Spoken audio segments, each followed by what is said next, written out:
This video is about a concept I used to escape tutorial hell. I mentioned it in other videos, but today I want to break it down thoroughly. I call it the learn, apply, repeat cycle, and it's what helped me move from the beginner stage, where I could barely write code, to the intermediate one, where I can build more complex applications and have a solid understanding of key programming concepts. That's the stage I'm currently in. Before telling you about this concept, however, I want to briefly describe what I did before implementing it. So the first language that I learned was JavaScript. And what I would do was probably what you are doing right now. I would watch tutorial after tutorial. When I finished the tutorial, instead of actually applying what I've learned, I would then go on and start watching another tutorial. And this resulted in me forgetting almost everything I learned in the last tutorial, which basically means I wasted my time. To counter this, I developed the concept of learn, apply, repeat, which drastically boosted my progress. Now I'm going to talk about how it works and what I do in each step. This is kind of tricky actually.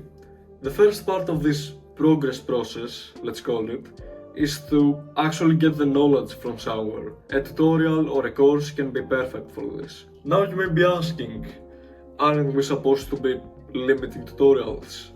And the answer is a little bit complicated. You see, tutorials are not inherently bad. They can actually be really good with the condition that you are then going to apply what you've learned, which is the next step. Think of them as the starting point and not as the whole journey. So yes, the first step is to actually get the knowledge from somewhere.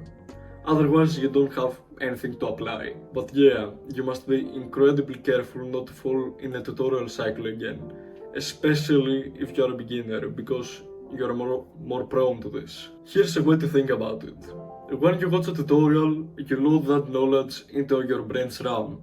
But unless you actually apply it and implement it, it will never get saved to your hard drive. And this is where the apply factor of this progress process comes in.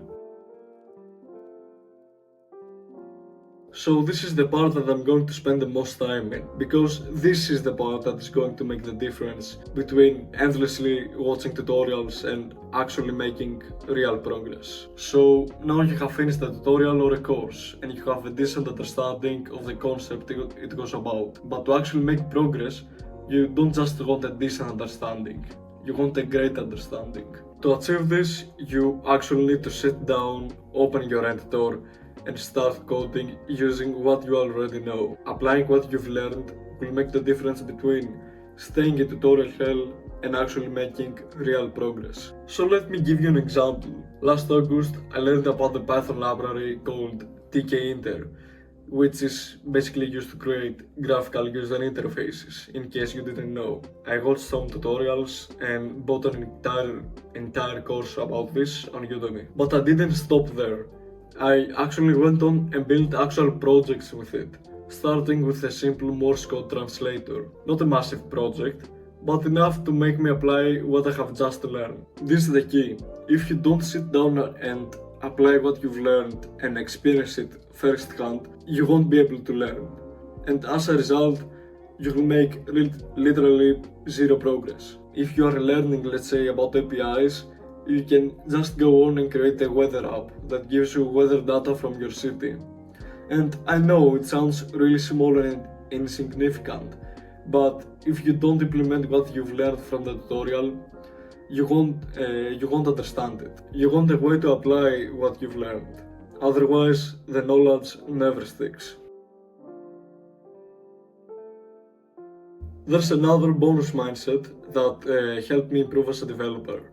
It's called progressive overload. This term is most commonly used in the bodybuilding space, but it can also be implemented in programming. In the gym, you gradually increase the volume of training that you do in order to keep building more muscle. And that's exactly what you want to do in coding as well. At first, you will start by making really simple applications about really simple concepts that you learned about.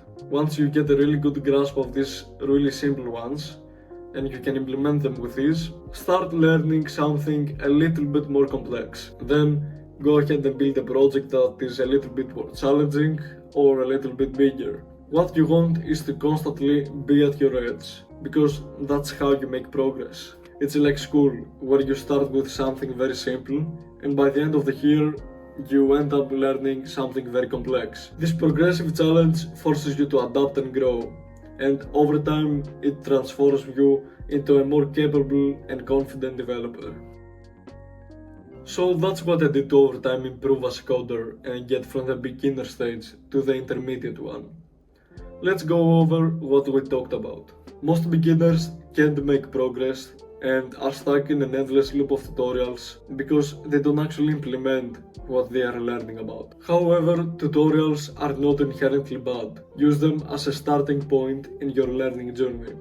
They can actually be perfect to get a decent grasp of the concept you want to learn. To go from a decent to a great understanding of what you are watching about, you must then go on and apply what you've learned in some sort of project. This will really help you with saving the knowledge in your brain. Start with really simple concepts and with small but challenging enough projects. When you feel that you have a really great understanding of this knowledge, move to more complex concepts and start building bigger and more challenging projects. What's important is that you keep repeating that cycle. Anyways, that's all I have to say for this video. I hope I helped you, and if so, press the subscribe button or the like button. And yeah, start building using what you already know. Take care.